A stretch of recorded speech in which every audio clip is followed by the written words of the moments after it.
Aaron Lelito here with an episode of the Wild Roof podcast. Today I have a writer to speak with and get to know. His name is Jacob Riyeff, and he has a new poetry collection out called Be Radiant. So there's some interesting things to get into about the new book, as well as Jacob's background. And so I'll let him introduce himself a little bit. How did you come to poetry and releasing your new book? Sure. Thanks, Aaron. Jacob Riyeff. I grew up in Wisconsin. I'm back now after some traveling during the 20s. But I was taken with poetry from early on. I mean, I was like the 13-year-old writing the bad, terrible verses, right? And then thinking they were okay, and then burning them all 5 years later because I was like, oh my God, what was I doing? But I had the passion for it, right? Like I wanted to do it. And I started reading the Romantics pretty early, but when I found out about Ginsberg and Kerouac, the whole beat thing was kind of what did me in and made me say, this is like a way of life. Okay, So yeah, and I kind of dropped out of society for several years after high school. And one of the mainstays of intellectual life for me and artistic life was still poetry. And I was in Boulder, Colorado, and I was able to use UC Boulder's library. Thankfully, they allowed me to get a card and stuff. And that's what I kind of kept checking out and kept feeling like this is what I need to read tonight until it's done. And so a big gap here. And then one time I was in California, I was actually looking for some Old Norse poetry, the Eddas, if you know those. And I saw a J.R.R. Tolkien book in the Edda section. I was like, what is Tolkien doing over here? I had no idea that he was actually an Anglo-Saxonist and studied Old English poetry, and that was actually his day job. But here it was, like one of his edited collections. And I'm sorry, not edited collections, one of his editions of an Old English poem. And I saw it. And I can still see that moment in the stacks, sitting on the floor with the terrible brown carpeting and everything, looking at that page of Old English poetry and saying, I have no idea what this is, but like I need to know.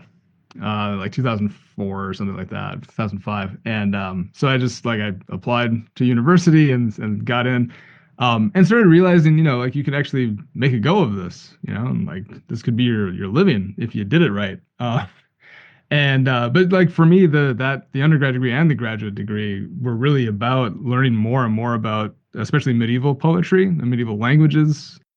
But in that, as I kept doing that, and I needed a break from like the heavy reading and stuff, I started writing my own poems again. Finally, after like 5-6 years at least, and realized I actually just really enjoyed doing that too. And then they kind of started blending together a lot. I started doing more translating. And anyway, so that's kind of how this particular collection came to be by the long road. Yeah. I feel like maybe a lot of people out there maybe can have their own kind of library experience Yes. where like the light bulb goes off moment. Like I didn't know this was out there. Yeah. So I appreciate that. Just to maybe take one step back on a personal level, Kerouac is somebody who slipped through the cracks for me. And just last year, at this point, 2024, is when I read On the Road. Believe that or Really? not. That's like it wasn't something I studied. It wasn't something I Yeah. picked up. That was just kind of like this blank spot as everybody has with different writers or different periods. Yeah. And then Ginsberg I had maybe a little more familiar with, but I definitely read more of him last year than I ever had before. So I'm just curious, like when you discovered those writers in particular, and you mentioned just the beat generation, can you say a little bit like what was that spark that you had at that younger self where that really kind of spoke to you decades later? It may not have been the best thing for me to be reading when I was but bless my parents for allowing me to kind of explore the arts as I wanted. That you know some parts of that probably weren't great for me at that age, but they did show me.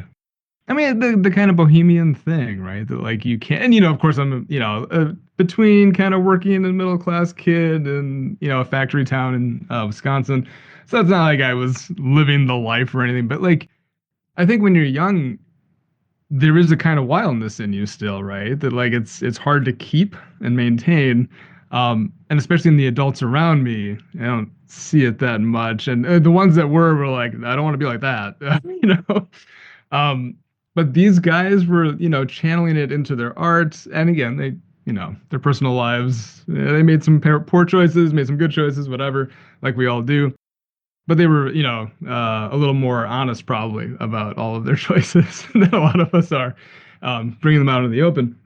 But even that, right? Like the kind of integrity that displayed. I feel like, I mean, of course, looking back 30 years, well, 25 years later, it's, easy to say what you knew then.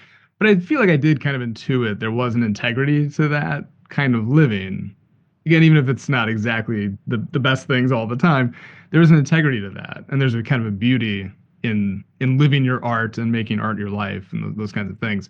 And not worrying about kind of, bourgeois morality as being the end all be all of what we're doing here, and consumerism being the kind of release that you have. And those two things are kind of shaping all of life. Those two aspects of what they were doing were very appealing, especially as a young nonconformist in not a small town, but small enough. But then on the other hand, just the art itself. I mean, especially Ginsberg, just the kind of effusive, long lines, that just going on until Sunday. I loved that. Kerouac's, his prose, but also his poems. I mean, I don't think he gets enough credit for his poems. They're great, but his novels, I mean, surely that's where he put most of his energy and his skill. But some of those lines, actually, I just finally reread all of them. It's funny that you bring up finding him now because I loved him until I was about 20, and then I was like, okay, I think I'm done with this guy. And I kind of came back to him in my early 30s. Like yeah, right near the end of grad school, I was like, let's just like get back to some of the old things I used to read. And the Romantics held up a little bit more for me. Kerouac, I was like, God, this guy's a punk, actually, a total punk. I can't stand him. I think, like still skilled, but I couldn't stand. But then 3 or 4 years ago, I picked up something again. It was Dharma Bums, maybe, uh, and it spoke to me again. And I could see, because there are those very rough edges to Kerouac's personality and his writing style that feel a little, I don't know if arrogance the right word, but there's a little bit of, edging toward that at least sometimes. And then I started to see it again, I guess maybe it's just getting older. I started to see that even with a little more sympathy. That's kind of like, he's just like being really honest about who he is. And that can sound arrogant, but he's really just like, I'm just not going to pretend like this isn't happening, or I'm not going to like cover the edges here. I'm just like going for it. And also knowing probably, that it was kind of going to sound not great. Some of the things that he's saying, and saying no, but that's real. So I'm just putting it out there, and I'll embrace it. Yeah, even that I started to kind of enjoy more, and like maybe he's goofing on himself a little. Anyway, I could go on and on, but rereading the whole thing, some of those passages, oh my gosh! And actually, on the road, that's funny, Aaron. I will say, on the road, I purposefully didn't read when I was younger. So I never read on the road until like 2 or 3 years ago, because that was what, like, when I found out that this is a whole thing, everybody reads on the road first. I was the nonconformist. So I was like, nope, not reading on the road. Screw that. I'm too good for on the road. you know. So my own arrogance, as a young man, I was too good for on the road. But it is. It's good. It's a great novel. It's a great novel. I'm mellowed enough now that I can enjoy it. But um, yeah, Big That's Sur, I funny, think yeah. actually my favorite. Oh, what was the last part? Big Sur, I think, is my favorite Oh, of his gotcha. work. Yeah. Yeah, sometimes with a certain writer or there's a certain book that I don't know if you felt like some of them for me, like, oh, like I'll save that one, or some of them, like you said, you feel like that one's not for me. Yeah, when you actually do read it, you can kind of see it and appreciate it. yeah. There was a Yeah, bit of wow, kind of missed out on that. Like, I yeah, didn't read it. yeah. And for me, it wasn't really even like Kerouac in particular wasn't like a conscious like I'm avoiding this. It just like I Yeah, said wasn't in my as a reference point for me. We got kind of a little bit about your early inspirations and entry point. So, yeah, well, I mean, we could kind of like connect a little bit to your academic interest with Old English. You could speak a little bit more about specialization. Mhm. Um, but then, Nick, I'm kind of curious, like how do you connect those two? Because that's like, in maybe most people's minds, that's something very different to like contemporary poetry Yeah, or yeah, contemporary writing. Like, what does it have to do with? I don't want to feel like one of your students. Like, what does that have to do with like life today? But yeah. like, just how do you like kind of bridge the gap between your academic study and like maybe what you're more interested in as a writer? Yeah, yeah, it's hard to separate them, frankly. I think that's why I've been able to stay in academia. I think if it really had been something that I was just doing intellectually and that was all, I probably would have quit a while ago. Um, but the again, like I mean, when I tell people that, I mean, especially in academia, when I tell them like I really did a PhD because I wanted to know more about Old English poetry so I could like translate it and just like read it better. People take me at I don't think they believe that, and that's fine. But like it's really true. um, and so for me, it was always a living poetic thing. Like I just loved the art of it. So I mean, there was that moment with Tolkien in the library, but then even I did my undergrad at UW-Madison, and Sherry Reams, who I can't say enough good things about. She was my advisor there, but I went to the Old English class in my sophomore year, and she started it classically, no words of modern English. She just started reading Old English poetry to us. And I was like, yeah, this is the way to do it.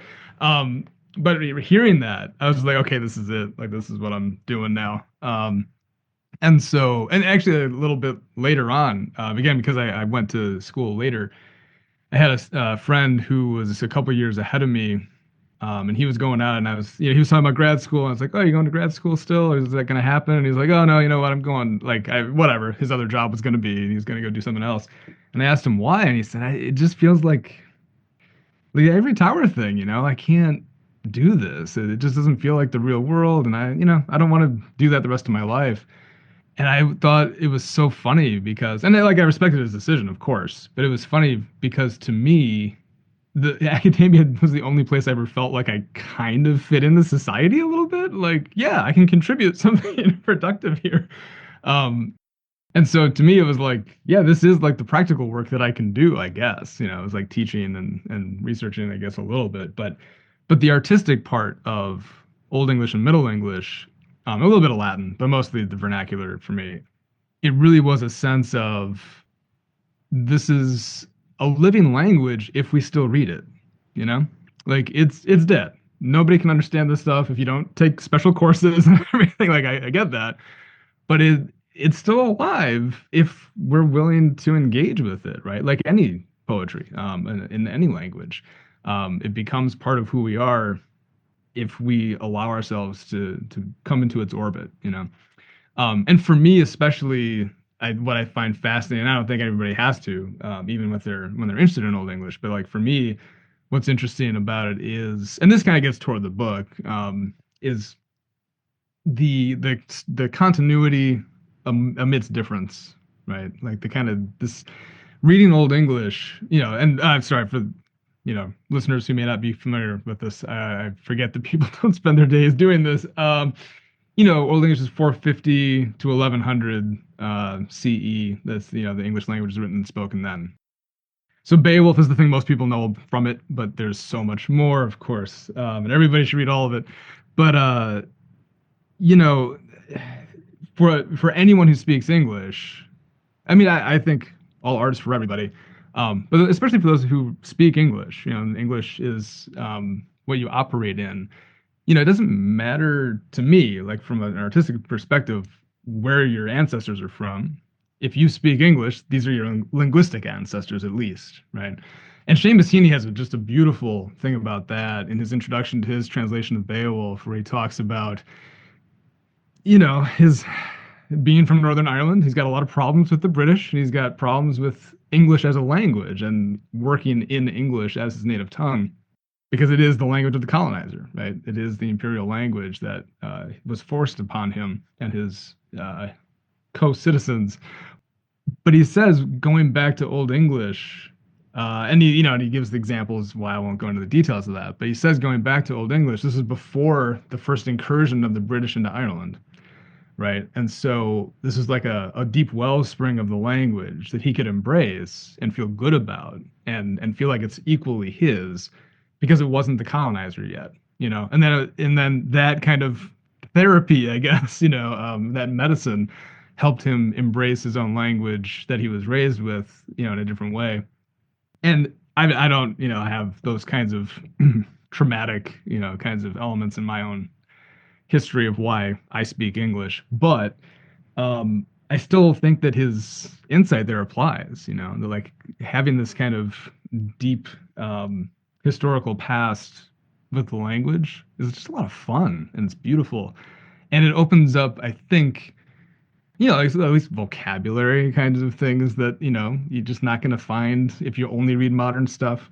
And I do think my own poetics, my own prosody, like my line, tends to be influenced by it's a bad imitation of Old English lines a lot of the time, kind of forced stresses, and I don't worry too much about the syllables in between. So it's metrical, but not how most people would say metrical poetry is supposed to be, and so I kind of like to ride that line in between them.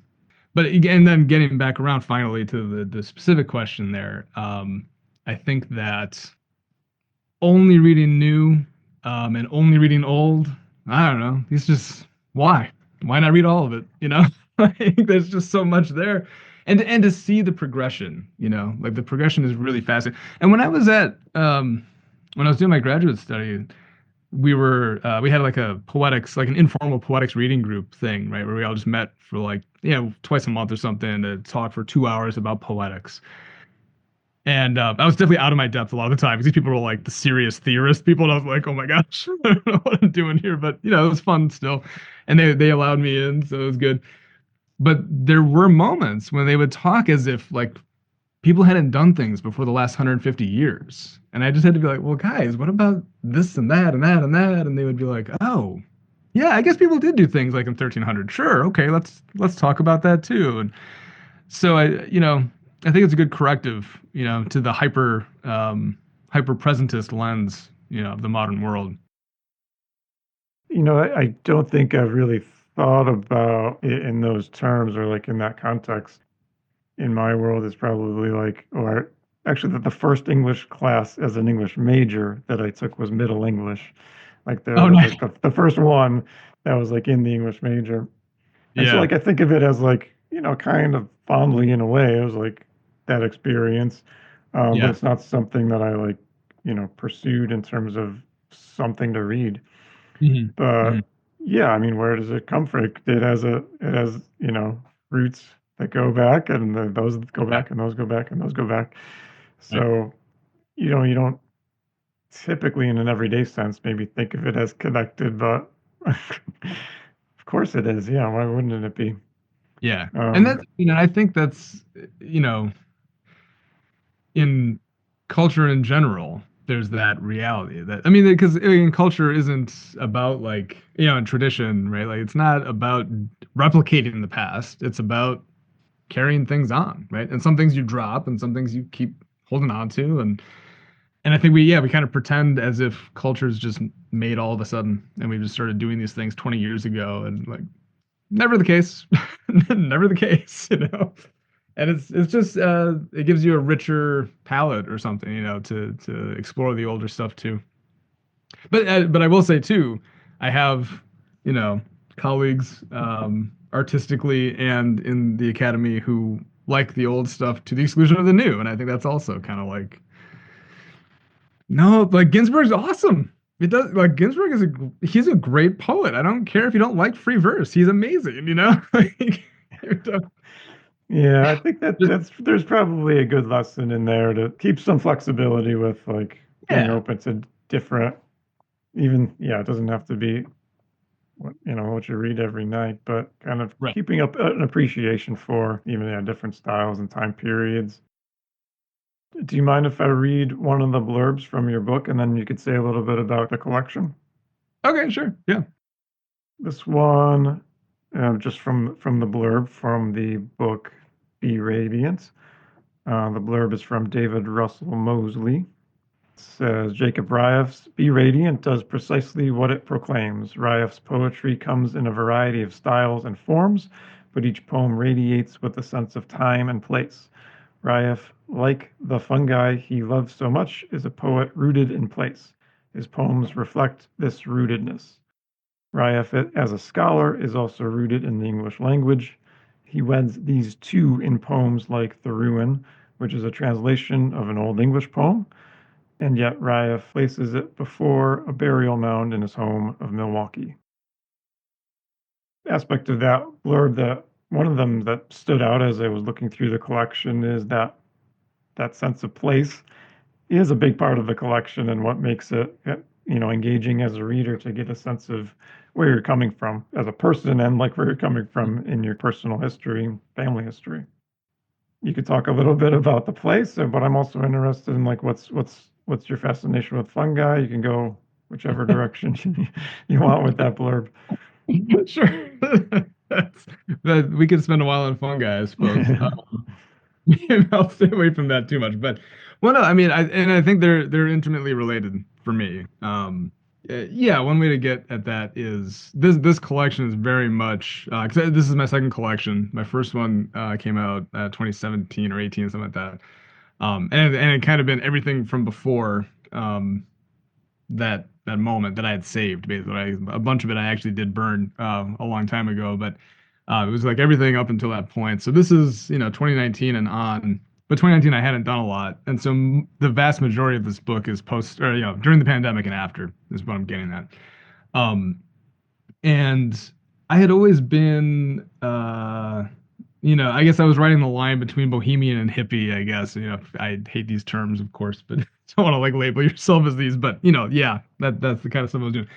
Um, and so I had sensibility that liked the earth and earthiness, and you don't have to shave every day, and you don't have to wear shoes, and you got what just that kind of way of being in the world. And that was what went along with that was, let's like just go walk in, when I was in Boulder, let's just go walk into the mountains. And I don't know, let's just do that today. That's what we should do, like we don't have to have a purpose, we don't have to have a goal here, just like go do it. And here in Wisconsin, we've got a lot of woods and prairies, and like, I don't know, let's just go walk in the woods, we'll find a stream and sit in the stream. I don't know, like that's what we'll do today. Um, so I've always loved that, right? Just like let's get out of the built world a little bit, and that'll be what we do today. But I never took the time to really learn, like, what are these things? Mushrooms. That's the one exception. I really enjoyed fungi enough to like understand the identification and stuff like that early, and I grew mushrooms a lot and whatever. Um, but yeah, I felt like I love this, and I love the earth, and I love being outside of it, but I never really took the time to understand like ecosystems and habitats and like geological systems and all that. But the pandemic, all of a sudden there was so much more time in a lot of ways for those of us who were okay during it, right? Um, but so I decided to use a lot of that time to like let's actually start learning about this stuff. So let's go to the woods, but actually like understand what kind of wood we're going to and what are the kinds of trees that are growing in this one and why and that kind of stuff. What are the differences between bogs and marshes and swamps? I want to actually understand this stuff now, right? And get into it a little bit more. And so as I was walking the land with my wife and my kids, my kids who were really into it at first, and after probably a year of it, they were kind of like, "Dad, do we have to keep doing like, can we just stay home this weekend and not go out to the woods?" So that was fine. It became a running joke a little bit in my household, but to me, the getting to know the earth and getting to know the creatures that share it with us was I wanted that intellectual knowledge to some degree that like I just know what kind of plant that is now. I know the difference between a swamp and a bog, right? Like there's an analytical knowledge to that. But that's not enough, right? And there's a couple poems in here that address this, this confluence directly. But Saint Gregory the Great, as a medievalist, I read Gregory the Great and John Cassian and stuff like for fun. These guys, they're just good. They're good. They're good. They're doing some cool stuff way back 1,500 years ago. Um, but Gregory the Great talks about how talks about loving knowledge, right? And that actually the way to know something the best is to love it more, right? Like the more and more that we love something, the more and more we actually understand it. And I don't think he was being kind of metaphorical when he's talking about like that. I mean, he means it very seriously and literally. And I think that was kind of the last few years of my life was I want to actually like understand habitats, and I want to be able to identify plants and actually know the things that are like living out in the world alongside us, even though we it's very easy not to ever notice them, right? I guess, and that was it. Like I want to notice. I want to train the eye, right, to actually see them, and to get to know them a little bit, and but in knowing them, to love them. And that was, and I this is in one of the lino cuts that I did for the book, which I was so glad that Fernwood allowed me to do some of my own visual art because I'm not a visual artist. That's not my thing. It's amateur art for sure, but it's art, and it goes I think along with my poetry fairly well. Like the aesthetic I think matches. So I was very happy they allowed me to do that. But one of them has this little line from a 12th century canon, Richard of Saint Victor, that translated is where love is, there is the eye.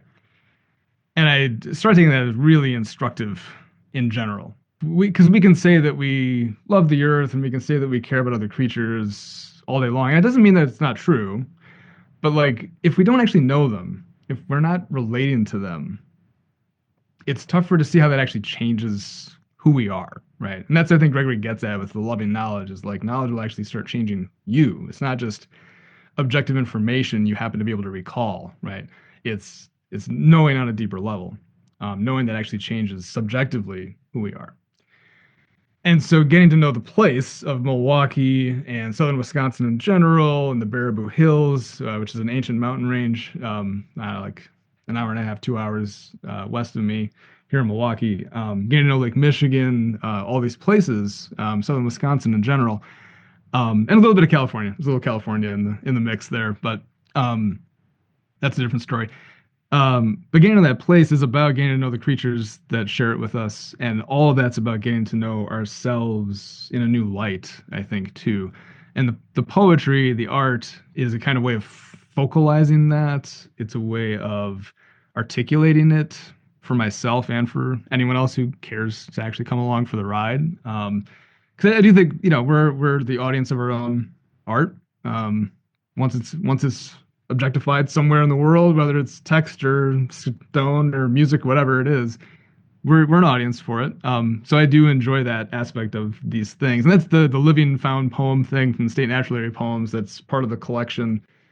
Is very much what's here. Let's just record it. Let's try to, and that gets back kind of the Kerouac and Ginsberg thing. I'm just like whatever's there, just spontaneous, just put it down. Like get it there. But it's always a shaping at the same time, right? It's not an actual objective thing. It's always objective and subjective at the same time. And so anyway, that's like training my eye through meter, through line, through all the new words I was learning, right? Like a spathe. I didn't know what a spathe was before I started doing this, right? But it's a very particular part of a very particular plant. And all of a sudden I could use spathe accurately, and like all of a sudden like a poem developed that could never have been written by me before, right? Because all of a sudden I know this new word. I know that kind of stuff. It opened up a whole world of poetics too. There's so much there, but I think it is interesting because you're kind of working with that interplay of like knowing a place or knowing these creatures and plants that you're coming across, but then the other half of it is like you're bringing yourself to those plants and you're having a subjective experience that you're bringing to this. Yeah. The plant maybe is what it is. It has its own cycle, its own life cycle. But you're bringing the human interaction element to it. So like you said, even the objective set of poems, the little like mini micro observational poems, like that's still like, your stylistic choice and your observational choices and things like that. So there is that interplay even on the more observational side. Yeah, yeah. Another thing I was curious about was maybe like the personal experiences that you were kind of bringing in.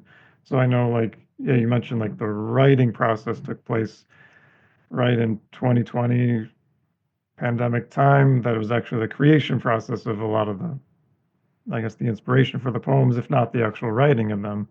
Yeah. Were there other aspects of who you are that came into the collection? Yeah, I suppose I can't avoid it, right? Yeah, I think I mean, well, we're always selecting. I mean, it very much in, or like an analogy of, or metaphorically with, or just, common with that. The observational poems are still subjective, right? Like we're always filtering. Like that is the subjective reality, right? So we're filtering the world to some degree, right? And we're taking in all these stimuli all the time. What do we actually give our attention to, and what has an impact on us and actually stays with us is a pretty limited amount of all the stuff going on, right? Even in pretty, ambient kinds of ecosystems like the office that I'm in right now. Um, but yeah, like on a larger stage, I suppose these things that I actually care about are just all of those things too, right? Over a lifetime, there's still all these things that you're paying attention to that maybe other people don't, and they pay attention to things that you don't, right? Um, but yeah, so I think especially in the long poem, the Leads and Diggings, it's the only long poem in the collection. I kind of gave up. I did some long poems a long time ago, and I kind of got tired of. I just feel like I didn't have the stamina to like make it interesting the whole way through, you know. But Leads and Diggings, this one, I felt like yes, I kind of nailed something there. Because I know you had alluded to this a little earlier, but I started thinking about family, you know.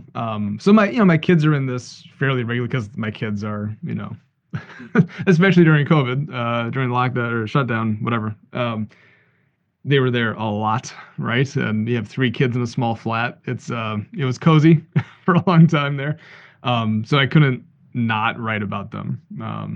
But they're also just my kids anyway, right? So I mean, they're part of this deal.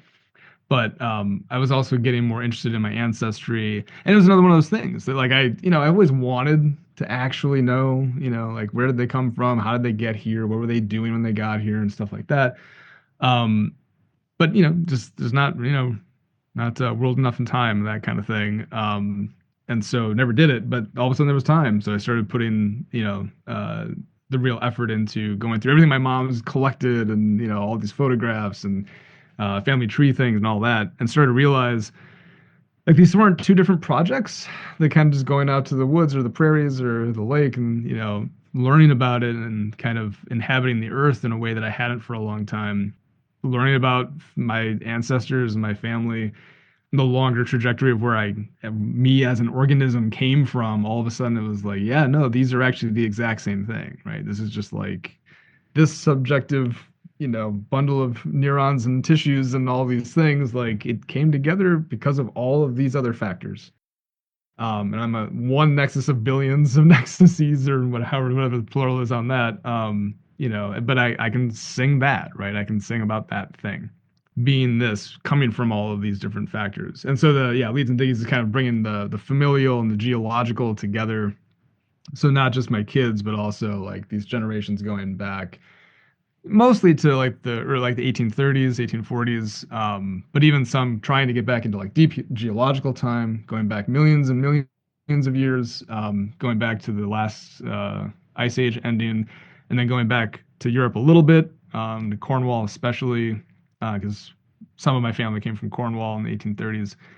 Um, and seeing the resonances there, like wanting to be really careful about that because the kind of colonial reality of all of it, like I'm sensitive to it, but it's also what we've all been given, and trying to explore that, which felt a little dicey at times, but again, it's just like honest to our situation in the world.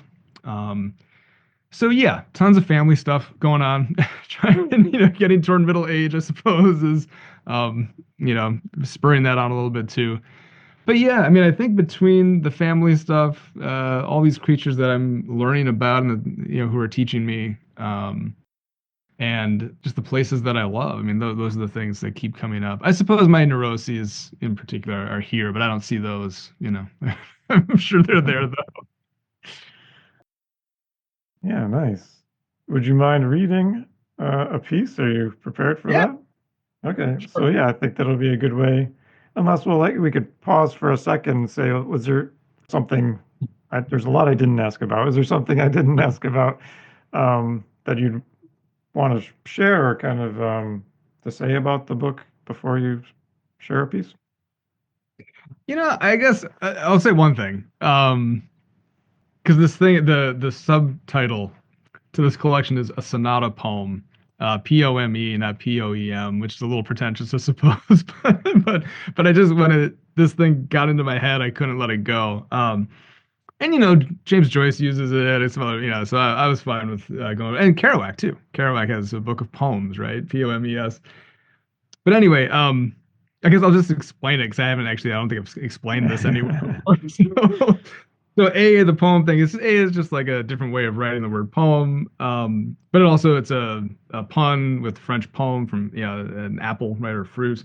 And there's some early modern English uses that for a fruit as well. So the whole thing is kind of this fruit of all these endeavors and everything. So there's just that kind of direct thing. But the sonata aspect of this is actually as I kept writing all these things, and it just like more and more kept coming, especially when I got to Leads and Diggings. And I mean, it took like I spent like a month in the back room of the flat, poring over all this stuff and trying to get this thing to come together. And like, so I was really glad I got published because it really felt like this is the thing I really worked on. Like, there was a lot of research that went into this. So I'm doing like geology books. I'm getting books from the 1840s about mining in Illinois. Like, um, but as all that started coming together, and I was like, how do I structure any of this to make it make more sense to myself and other people? It started becoming clear that there were these like four larger gatherings, and there was kind of a more substantial bit, and then these shorter poems, the observational poems you had mentioned that I had been doing, and then this really long section about the mounds, earthen mounds, which is Leads and Diggings is a part of, and some of the translations are parts of. And then there's this kind of like little sequence of apostrophes that I did on the Baraboo Hills, because it's certainly the place on earth that's nearest and dearest to my heart for various reasons I won't go into. And so they kind of fell into these four categories, and they were longer, and shorter. And I was like, oh, that's actually like that's the church sonata form, from like the was it late 1600s, early 1700s, whatever it is. Maybe even a little earlier. Sorry, I'm not a music guy, Yeah. but all the same, I knew about that form, and I had been doing stuff with my students with sonata form and all that the year before, and that's why I knew. And I said, like, yeah, like I like that. There's a little musicality to that, and it's a traditional form, but I'm obviously doing something not traditional with it, and that's kind of my thing. Yeah, okay, sure, So a sonata poem, it was, and that's why it's called that, in case anybody's wondering. Yeah. Um, any follow up on that, Aaron, or is that good? I know. Well, that's news to me. Yeah, I didn't know that. So Okay. I appreciate. So Well, I because yeah, illuminated that. it does actually make a lot of sense. Okay, cool. All right, good. Good, good. Um, okay. So yeah, if I could, can I do two? Sure, go for it. Yeah. All right. So I'll do one that's a little more like the domestic, we're just here with the kids kind of thing. And then one from Leads and Diggings, just one subsection that's the kind of hundreds of millions of years ago thing. And then, it's like the collection runs the gamut between those two. Right. So here's the two poles. All right. So this is on the year's first compost, which is exactly what happened. This is just describing the scene as clearly as I could. The children open eyes wide as gray winds billow through the alley. Finally, they believe that our food becomes deep, rich earth, a transformation they'd not accept on faith. The centipedes and earthworms rejoice in my work as I bucket up their troping of rebirth. Mulberries full roundabout, dark corpuscular rain, and I trowel in the compost, feeding the mouths of corn, tobacco, high balancing begonias that dance like pink chandeliers in the draft. A mama thrush sneaks in the maple leaves above, kids scuttling a swirl as I dig. One lone squash blossom flashes out in sudden relief. Life from death. Shock of yellow on black of earth. And I could still see like inside the compost bin that squash blossom had, and I until I dug out the one side I didn't see it, and I can still see it in my mind's eye. It was, yeah, it's very stark. And so much wind. It was a strange day in Milwaukee with the swirling winds going on as it was a fun day. Anyway, okay, so then this, yeah, again, is from Leads and Diggings, the long poem from the second section called The Night Heron's Call. And this is the second subsection, Shallow Ocean, circa 460 to 420 million years ago. Liverworts luxuriate with bryophyte kin, enzymes shattering rocky coastland as millipedes savage a newly predatory world. Cooksonia stretch their stalks to open skies, vascular tissues transporting water in the river's deltas. But in the waters shallow and infused with light, Euro-America is coming together. Untold numbers of bryozoans and cephalopods live and eat and die in their millions, leaving carbonate deposits, and wind and water and weight do their work. Great gray clouds move over the waters, metallic salts hang suspended as sulfuretted hydrogen precipitates lead, shapes sulfurets forming limestone. Compacts lithifies the sun across the sky, Earth orbiting as joint crevices fill, dolomite drums, clayey deposits, yellow and tough, immense cogs crystallize as limestone ions dance with abandon, dolomitimization drawing, lurching forward so slowly like sugar and brown, seawater bathing, marine sediments, receptaculites colonizing the ocean benthos, brachiopods latched to seabed. Galena fills crevices, lays out in flats and pitches. Ordovician mineral rest on beds of passage into the drab and buff as zinc oxidizes to sphalerite. Mud piles and piles to shale, a strangulation. For now, the waves play on, crashing into the growing shore, a millennial tick.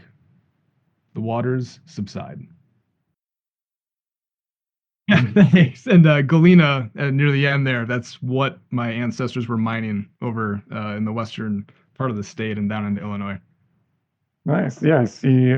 Other than the kind of the narrative coming together, I see what you mean about having those fun words and phrases to play with Yeah. once you open that open that textbook.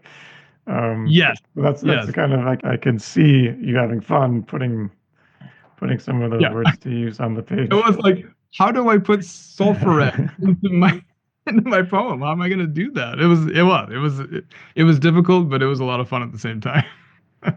Yeah, for sure. So yeah, we covered a lot of ground today. So thanks again for coming on and joining me. And the book is available at the publisher website. Is that Yep, the Fernwood, place to go to get it? Mhm. And the publisher is at Fernwood. Yes, Fernwood Press. Fernwood Press. The book Be Radiant. Thank you for joining. Oh, thank you so much, Aaron.